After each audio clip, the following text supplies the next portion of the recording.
കൊല്ലുമല്ലേ? റസൂലല്ല പറഞ്ഞു, ആരെയും കൊല്ലൂല. കഅബിനെ കൊല്ലില്ലേ? ഇല്ല, കഅബിനെയും കൊല്ലൂല. കഅബിനെ കൊല്ലില്ലേ? ഇയാൾ ആവർത്തിച്ചു ചോദിക്കുക.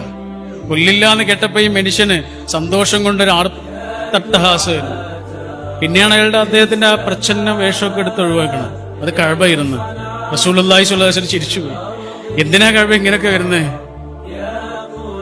അദ്ദേഹം പറഞ്ഞത്, മുഹമ്മദേ, നിങ്ങളെനിക്ക് വിശ്വാസമാണ്, പക്ഷെ കൂടെയുള്ളവരെനിക്ക് പേടിയാണ്. കാരണം അത്രയേറെ ഞാൻ നിങ്ങളെ ഉപദ്രവിച്ചവനാ.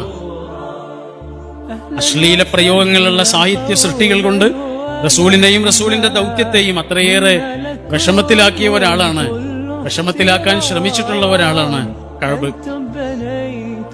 ശരി, ആ നിമിഷം കഅബിനോട് റസൂൽ എന്താ പറയുന്നത്? റസൂല് പറഞ്ഞത് എന്താണെന്നറിയോ? എനിക്കൊരു പാട്ട് പാടിത്തരും.